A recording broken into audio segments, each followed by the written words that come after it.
Hello and welcome to the Athletic FC podcast with me, Ayo Akinwolere. So, the verdict has been announced in Manchester City's legal case against the Premier League over the rules of commercial deals involving clubs' owners.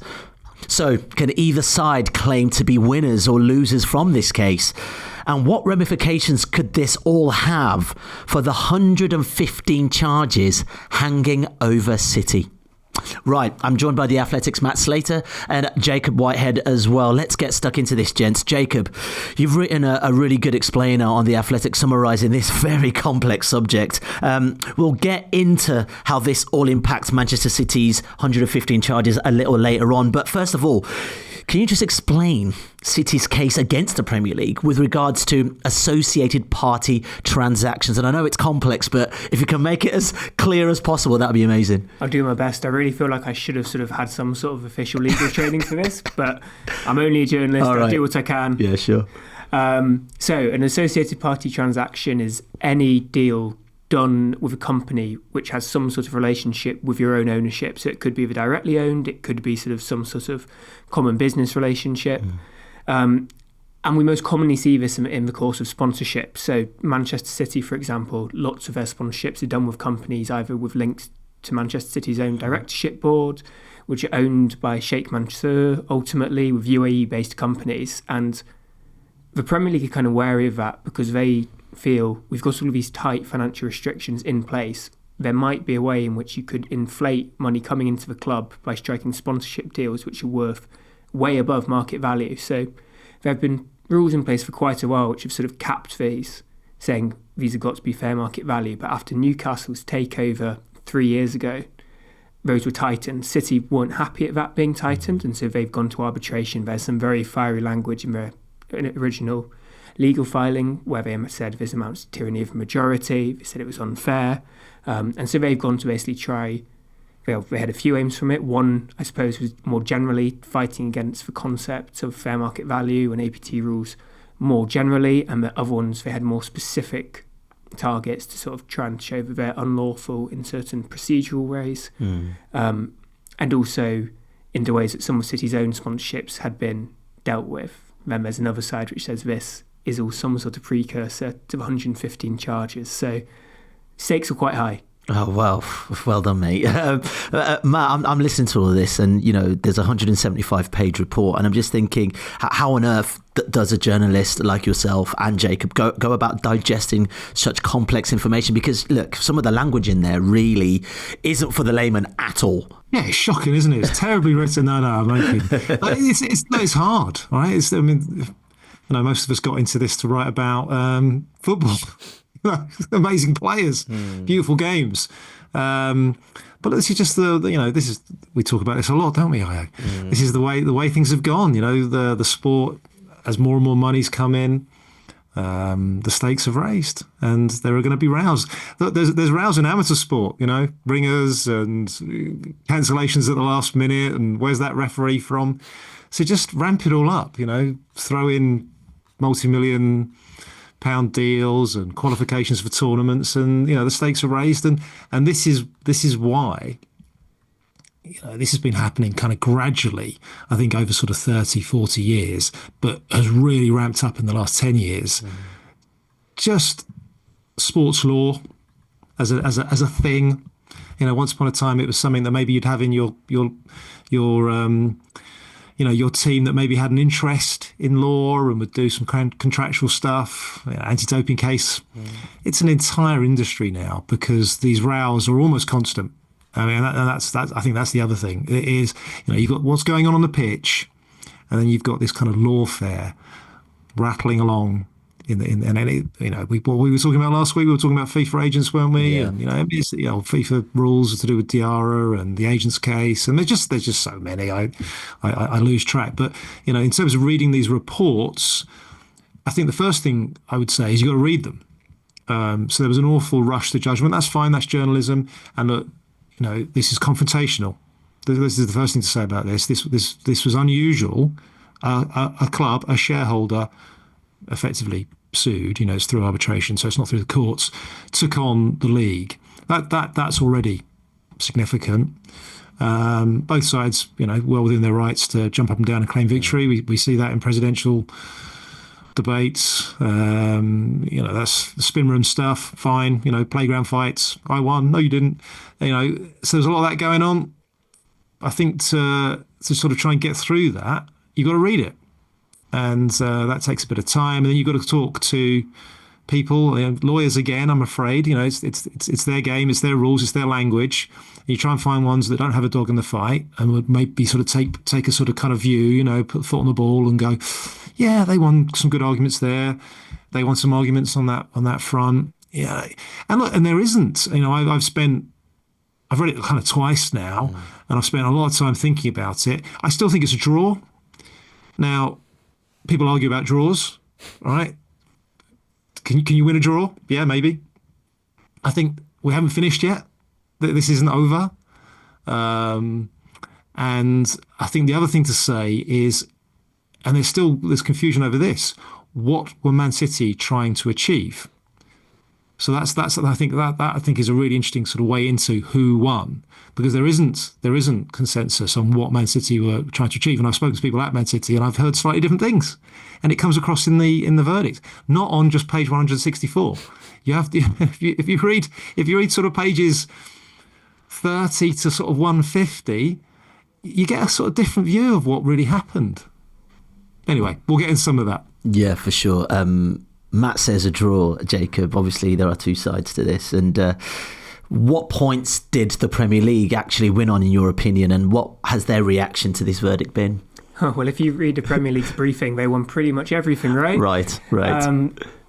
There are certainly kind of broad swathes which they won on. And then I'd suppose there are some individual bits which City won on which will be very useful to them. But in terms of the Premier League one, City sort of went in and they may argue that this was a tactical thing, but they did make some pretty sweeping arguments against the sort of very notion of APT. So, for example, they claimed the rules were inherently incapable of capturing specific features of some of their agreements, basically saying that the current mechanism for working out what free market value is didn't actually reflect what the market was.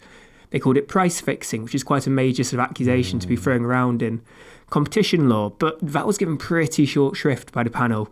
They just said, this is pretty blunt language sort of within legal terms. They said it's difficult to see how it can be effective without such a mechanism. I like that. I can understand that sort of language. We all can, yeah, that's not bad. Generally, look, they said it was clearly defined, transparent and non-discriminatory for general fair market regulation. So that's beneficial to the Premier League. It means, we'll probably come onto this later in terms of talking about the impact for 115, but it probably limits then the impact which this will have on 115. City also complained, and this is unsurprising when you see the quite aggressive way which they deal with the media. They claimed that they were subject to bias. They said that they sort of asked whether the Premier League's regulatory team could be asked to properly sort of take into account their deals, to properly examine them. And spoiler, the panel said they could. And they said that they thought that they were unfairly targeted towards clubs from the Gulf region. They pointed to a few emails which were sent out from other clubs after Newcastle's takeover, which sort of said, we need to hold a meeting because of potential sponsorships from Gulf companies. And the Premier League sort of understood the context within that. And City would have had a far stronger case, both for damages and also in 115 if those had gone against the league. Yeah. And one of the big points we'll come on to is shareholder loans, and that is something which sort of in a way it's difficult to put that down as a loss in a way for the Premier League. It's probably more something which actually affects City's rivals more. It's more of a nuanced point than to say yes, it's a win for City, but it's not necessarily a big loss for the Premier League. Yeah, for sure. Well, let's hear Manchester City's perspective now. What points did City actually win on? Well, let's listen to what our City correspondent Sam Lee has to say. In their statement on Monday, City basically outlined 5 key areas where they said they'd got huge victories over the Premier League. It said the club has succeeded with its claim, the associated party transaction rules have been found to be unlawful, and the Premier League's decision on 2 City sponsorship transactions have been set aside. They also said that the tribunal found that the original APT rules and the current amended version were in violation of UK competition law, and all things like this, like the Premier League had abused its dominant position, not just that they had a dominant position, which most leagues and bodies don't want to be in, they actually abused it, and that the tribunal decided that the rules were structurally unfair and the Premier League was unfair in how it applied those rules to City. Obviously, we know what the Premier League have said. They said that, most of City's challenges didn't succeed. But then City, in a letter sent to the Premier League and the 19 other clubs on Monday, said, hold on a minute, Premier League, you can't say that. You were wrong. You were beaten, and this is why. And they basically go over again the things that they put in their statement on Monday. And they said the idea that the Premier League would want to reword the rules in the areas where they were beaten within the next 10 days, because there's a Premier League meeting next Thursday, City were like, well, don't do that. One of the reasons we took the Premier League to court in the first place was because they were rushing stuff through. Don't rush it through again, which seems like they might have a point on that one. So yeah, clearly City feel like they won. Not only did they put out the statement saying they won, but they've written to the clubs and the league, and obviously that letter has found its way to the press. And in that letter, they're reinforcing the fact that they won. That was Sam Lee on the City perspective there. And I'll be honest, when I saw on socials, Matt, I thought City had won, but now we're going into it. It sounds like a draw, but, one undisputedly big win for City relates to the finding over shareholder loans, which Jacob sort of alluded to earlier. Can you give us a little bit more detail on that, please? Yeah. I mean, I'll just go back a tiny bit. So I've seen a little bit on social media about almost sort of pushing back on the original City spin. It is perfectly legitimate, and I've seen this so many times, almost in every EFL case, the FIFA cases, the CAS cases, particularly around competition law. You come at it with everything. You throw everything at it. It's a shotgun approach. You throw the lot, okay? And as Simon Cliff pointed out in his email, you only have to win one argument. And if you win one argument, it all falls down, right? And because if you can make one of your arguments stick, then X, Y, and Z is true as well. And that's why you get this very, very kind of seemingly dogmatic, black and white language, unlawful, abuse of dominant market position, because you only had to prove one of your many arguments to be able to say that. So that is why in the sort of battle to kind of like win the public opinion, both sides are kind of right. So I was at one point trying to sort of tally up actually how many arguments City made. And there's a sort of quite helpful bit in the ruling where they talk about in the sort of skeleton arguments, which are the written arguments that both parties brought into the arbitration room. Man City's side had kind of itemised them, that we're going to talk about 20 issues. And if you sort of go through the issues, they lose most of them. But even within the issues, there are sort of like 5 or 6 sub-arguments, and they lose most of those as well. So I was sort of kind of going City win, PL win, City win, and and it was PL win after PL win after PL win, and then every now and then, that's a City win. But as Cliff points out, we only needed a few. So when you get to like the last page, and Sam's right, they did sort of go on like the 5 issues. I actually had it as they won 7 things, and that's exactly what the panel said. You've won 7 things. 3 of them were I would say significant. The first is the most important, that basically your associated party transaction rules are unlawful. That's bad, and there's no glossing over that for the Premier League, and it's bad because you didn't count shareholder loans. You didn't treat them in the same way as you treated associated party transactions. And now, Jacob's already explained what an associated party transaction is. I think everyone gets that. There's this risk of a hidden subsidy. If you get a friendly company or another company that you own to inflate a sponsorship deal, there is a risk of subsidy. And if you are trying to regulate football, how much money teams spend for sustainability reasons and competitive balance reasons, financial fair play reasons, that is a problem. You have to have a mechanism, you have to have an approach to deal with that. And that premise is supported about half a dozen times in almost different languages, but they do it about half a dozen times, maybe even more in the ruling. So again, that's something that I thought was a little bit rich in Simon Cliff's email the other day, where he says that the premise of the rules weren't corroborated at all, weren't supported at all.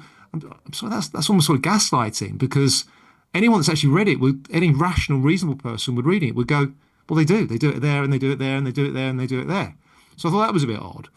But to go back to shareholder loans, this was a problem for the Premier League. And it's been a problem for the Premier League for a long time, and they've ignored it, frankly. And I think it is more serious. I sort of see it a little slightly differently to Jacob. It is a problem by implication and by, where we go with this for clubs. And this is a significant, I think, win for City because it does potentially weaken some of their rivals. But it is a problem for the Premier League. They were aware. They'd had conversations. They'd taken external advice that this could be a problem. If we're gonna have a look at sponsorship deals, associated party deals, should we not also look at these soft loans, often low interest or no interest loans? Because isn't that an associated party transaction? If we care about sustainability, if we care about hidden subsidy, should we not care about people getting below market rate loans as well? I would say you should. And I think the Premier League at times have acknowledged that maybe we should think about it, but they've gone to the clubs and the clubs have gone no, including, by the way, Man City. Man City voted to keep them out 19, so that's interesting. But anyway, doesn't matter because they got the win at the moment they needed it. UEFA treat them as associated party transactions. They have a mechanism within their own financial fair play rules for applying a interest rate to them in their assessments. So this has been out there for a while. That, I think, was a mistake, frankly, on the Premier League's part over a period of time. And it was a by object, which means intentional breach of competition law. That is significant. Now, the other ones, I think, are easier to fix. They are more related to sort of changes in language when they amended the rules, the associated party transaction rules, this is in February of this year. They changed some of the language. Again, language matters. It reminds me of the Leicester case. They tried to make it a little bit harder, a little bit tighter, i.e. bring down fair market value assessments. It's quite an interesting term, actually. It's used a few times in the ruling, a buffer. I think the buffer is interesting, because it goes to I think one of the basic principles of the City argument. Who are you, or who's that expert over there, or who are any of us to say how much Company X should sponsor us? Because we don't know what Company X are trying to do. We don't know what they're trying to achieve. They might really, really love us. They might have a particular reason to do with their geography to be associated with us. They might pay more for perfectly good, sensible reasons than a company that looks a bit like them and does similar things to them. At the end of the day, who sets the price? It's set by the market. Now, that would be a very kind of capitalist, laissez-faire, just let them all spend whatever they want approach, which again is almost impossible if you're trying to apply some kind of financial fair play to this. So there is a sort of there's a tension. There's a tension. You're constantly trying to balance and find a sort of way through this. Now, what they did have was this buffer, this idea that with the language, they could be a little bit more loose, a range of values. By the way, they always gave Man City the top of the range, by the way. So again, it's sort of an interesting, how oppressed were they? So that they got a win on that. In the February transactions, they made it a bit too tight. And then some of the other stuff is, I think, quite fixable. It was about just not having enough resources, delays, how long it took for some of these rulings, these assessments to be made. The Premier League almost held their hand up on that one. It's hard. We need to hire more people. We will. So that's what's happened. Those are the rulings. I just think the shareholder one is really big because the Premier League should have dealt with that. And I completely agree with City's point that if you're going to go after us for potentially inflating our sponsorships, you need to sort of look at all these clubs that are getting very soft, friendly, interest-free loans as well. So I'm sorry, there's a lot in that answer because it's a complicated topic, but that is the key bit of the shareholder loan thing. And I think it is going to have big knock-on effects, not only for all the clubs that have taken big shareholder loans, and we can maybe talk about that in a bit, but also how the Premier League fix this. Because theoretically, it is right, I think, that they can fix most of the tribunal's complaints, criticisms. But can they realistically do it if they also have to bring in shareholder loans? Because you have to get 2/3 of the votes, right? They have to basically get 12, 14 clubs. And some of the clubs affected by the shareholder loan issue, I think there might be some knock-on effects for the vote. So anyway, loads in that. Yeah, do you know what? In a sec, I just actually want to come back to you on sort of what reaction has been from Premier League clubs, but I know Jacob quickly wants to jump in. I was just going to add to that in terms of helping City with their spin as to how they've won. One thing which really helps is just the very structure of the judgment itself, the fact that because it's an arbitration and the judging panel effectively have to give a verdict on what needs to change, you get that very dramatic page at the end, which goes back to the 7 points which Matt talks about, were in big bold letters, and it's where everyone will skip to because it's right at the end. It says unlawful 7 times. It doesn't have the other sort of 20 more minor things, or the 20 other things which the Premier League won, which are dotted throughout the judgment. So it's very easy for Manchester City to point to that and say, look at X, Y and Z, it's this big benefit, and optically it's brilliant for them to have that page, and it means it is quite hard work to really properly judge what it is. No, absolutely. And look, if I wanted to play a fun game, and I did it for a little bit, I could do a sort of Control F find for the number of times it said failed, as in your argument failed. Right? It was a big number. I stopped doing it. However,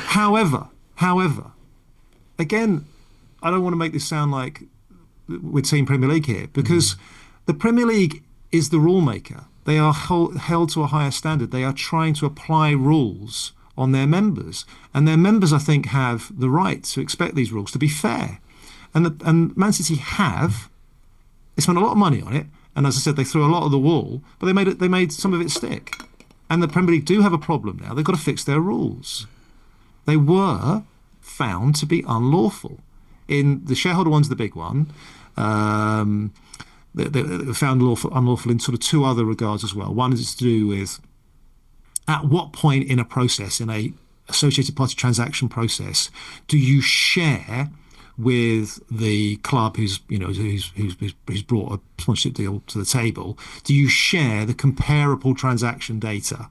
Now, the Premier League got some advice at some point and said, share it at the end if they appeal. That again was just wrong, and that's fine, because lawyers disagree, and we've just been through a 2-week hearing where some other very, very senior lawyers looked at it all, spent 175 pages of their own reasoning, and decided no, you should actually have shared that earlier. That is, I think, is in the category of easily fixed stuff, but at the moment is unlawful. So like, there are sort of bits that are unlawful that I think are problematic, and the Premier League could and should have done more about it earlier. And there's stuff that was a bit of a toss-up. We took some advice. The advice said this, but it turns out we were wrong. We can fix that. It's okay. And as I say, the delay stuff too is, I think, all fixable. It's a resource issue. However, again, lots of howevers here.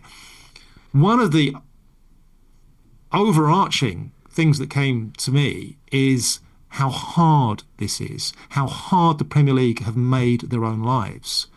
They almost need a team of people working on Man City cases. There's a sort of a 40-page chunk in the middle where the tribunal is clearly sympathetic to the Premier League. This, they don't say that, but they're not kind of writing it like journalists. But they clearly like the Premier League's 2 key witnesses from the regulatory team. They clearly have sympathy with the back and forth in paperwork, the requests for info. This is difficult. The Etihad case in particular, everyone agreed this was a massive, massive sponsorship deal. There's an amazing line in there saying the amount of rights that the Premier League, that Man City were effectively selling to Etihad was bigger than the sponsorship deals of almost, a large part of the rest of the league. No one had seen a deal this big. We know it's shirt, we know it's naming rights for the stadium, and it's every territory, right? This is a massive deal. And that one did drag on. All these assessments dragged on for nearly a year. All right, let's move on. Jacob, Matt spoke about it earlier, but there are other stakeholders in this keeping their eyes on what's going on, and that's the rest of the Premier League. What has the verdict been from any of the other Premier League clubs? Because a case like this could also affect how they go around doing their business as well. There's an extent to which they're keeping their counsel and consulting their own counsels. Like, it takes them a while to understand it too, and particularly work out the implications for them. And I suppose in a way they aren't in as much of a rush as the press, so they don't need to publicly pronounce stuff. However, there is going to be a meeting next week, and they will need to have both their positions sorted by them, and to an extent, we know at the moment it's a very fluid Premier League voting system. There's an extent to which before you chat and you work out what your voting blocks are going to be, and you think about long-term implications. So I'd say there's quite a lot of disagreement from speaking to various people around football. Some people who think it is very much business as usual. There'll be a pretty routine meeting next week and we'll carry on. And there's others who are pretty fearful, in the sense of, well, maybe fearful is not the right word, but they're wary of the potential implications it could have on them, and are sort of trying to pretty quickly operate ahead of next week's meeting. Yeah, just on the meeting, I think, again, there's I wouldn't say misreporting, maybe a bit of misrepresentation that's gone on there. There was never going to be a vote. I mean, for the simple reason that the Premier League has to give clubs 3 weeks' notice for a vote, right? So this idea that Man City have posited that the Premier League were rushing to a vote next week is just not true. It is, though. Again, it's sort of like there are layers, right? And it's quite clever that what City are doing. It's absolutely true that the Premier League are trying to fix this quickly. They genuinely want to sort of portray it is business as usual. Don't panic. The rules are not done and dusted. It's not open season. It's not that. We can remedy most of this fairly quickly. And they and Man City have clearly had this report for 2 weeks. We know that. So the Premier League have been thinking about it. It was published and shared with the clubs on Monday. Is that right? I'm getting confused with my days here. Monday. So the Premier League, British Masters, has phoned everybody up. Between now and Thursday, which is their first opportunity to talk about it as a group, all 20 of them, there will be a meeting of their financial conduct advisory group, which is sort of basically some FCOs from about 7 or 8 clubs. I think it's 8 of them. And there will be a legal advisory group meeting as well, which is, the lawyers of a sample of the clubs. So there'll be a couple of key meetings where they can, really sort of get into the key points here.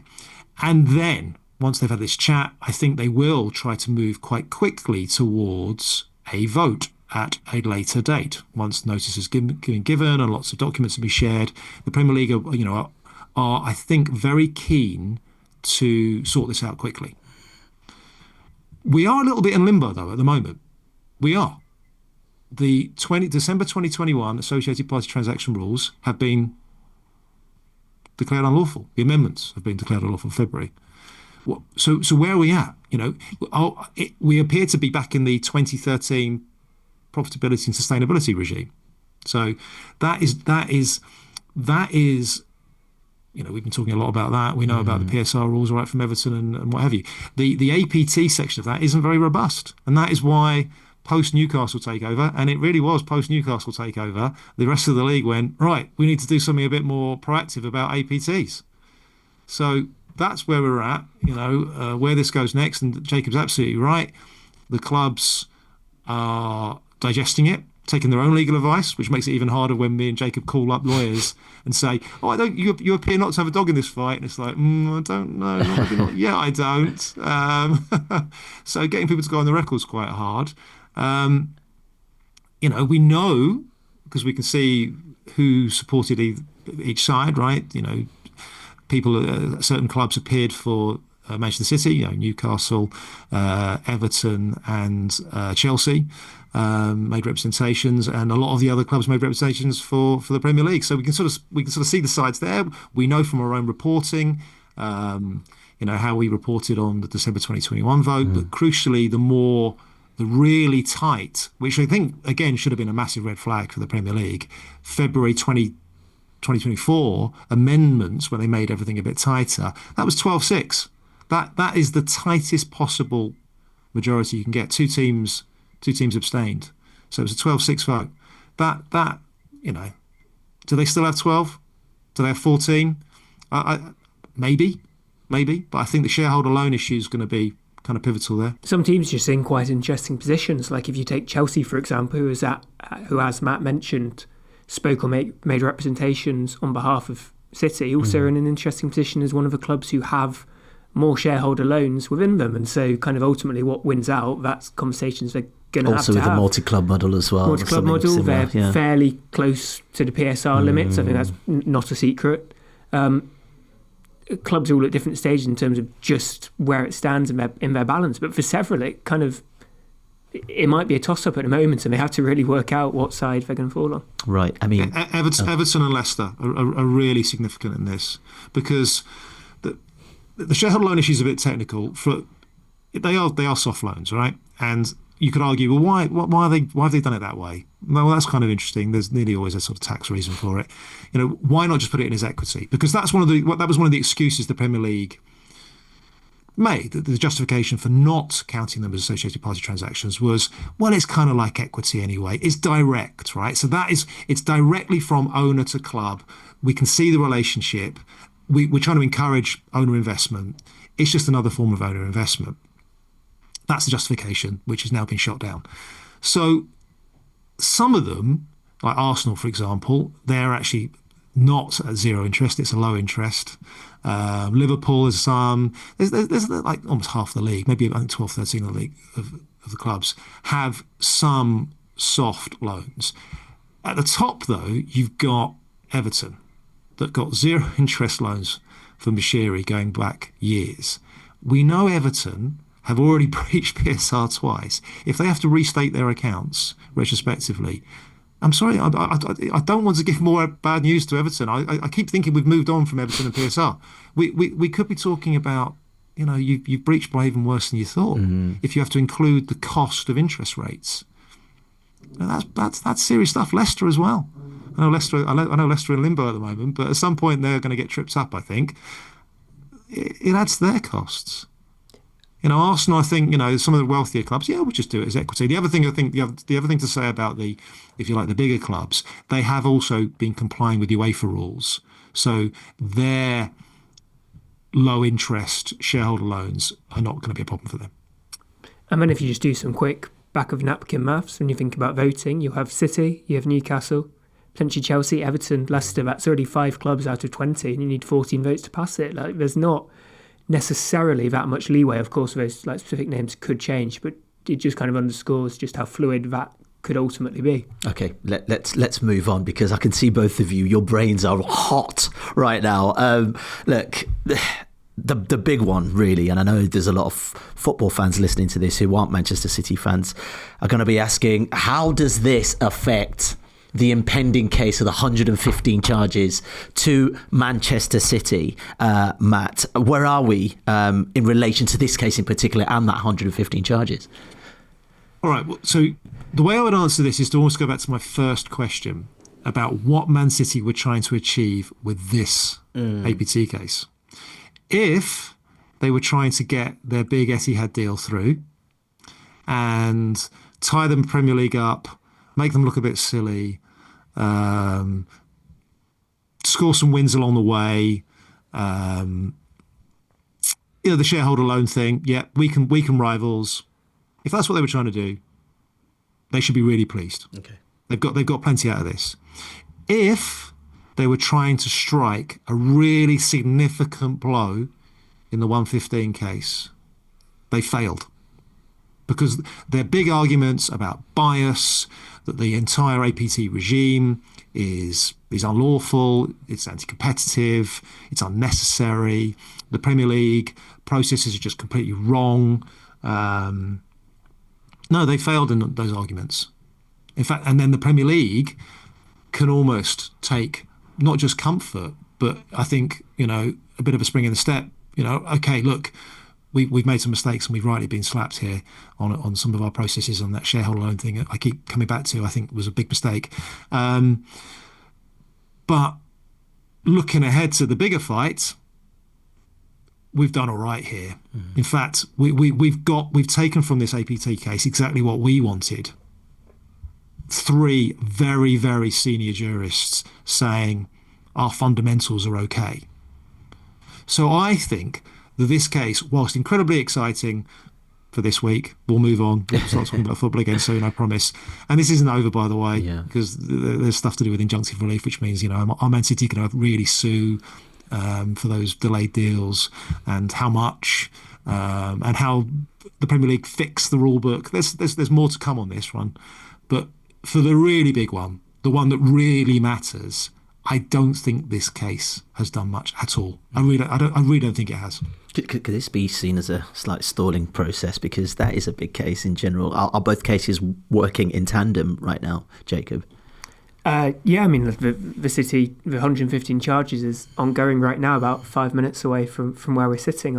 I'll show you it after recording if you fancy taking a stroll. I'm all right, man. Cheers. I might grab some lunch. But real talk, does this make it difficult for City moving into the 115 charges? It's a much bigger case, as Matt has alluded to. I don't think it makes it any more difficult than it was already, in the sense, I think if they had managed to get this through, it would have been a bonus, which would have been a massive help. But I don't think it necessarily weakens them. Now, I'd be shocked, just sort of knowing to an extent how these work, if it wasn't brought up by City in the arguments, but I think it'd be speculative. It's Matt used shotgun analogy earlier, and I think that's good. I'd be very surprised if it was significant in any way. Will it give the Premier League's legal team confidence? I mean, I don't think it really works in the same way as football in terms of like you have momentum, you're going in. It's a different panel. I'm not sure if Adam Lewis Casey is going to be walking in like a big dog with any more than he would already. So I think there's an extent to which they're going at the same time. They could have come together, but they're going to remain pretty separate. Okay. Matt, let's finish on this, really. There have been reports that the Culture Secretary, Lisa Nandy, will hold talks with a group of Premier League clubs, I think on Wednesday, about the government's plans for a football watchdog. Look, whenever cases like this happen with the Premier League, there's always a talk of, independent regulators rearing their head once again. I mean, there is case in point, really, someone externally overlooking what goes on with the Premier League.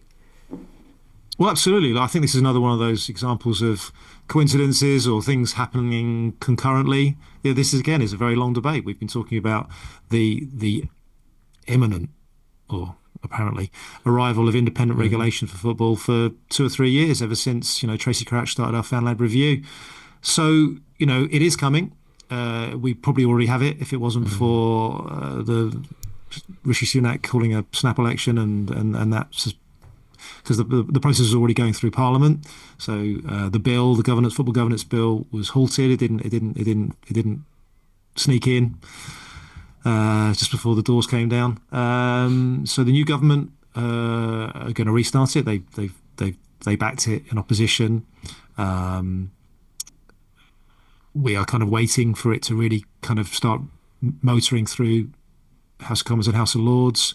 There is, though, inevitably, because it's a new government, it was a chance again for both sides, if you like, or there's more than one side, if you like, more than two sides in this, but if you like, everyone interested to start lobbying again and sort of say, well, that Conservative bill was pretty good, but could it be even better here? There's some things that it left out, and then the other side, if you like, the Premier League side, saying, yeah, I think maybe we could soften it still, and have you thought about this? So we've had another outbreak of lobbying, and that was all part of the ticketing issues that the Keir Starmer and some of his ministers have had.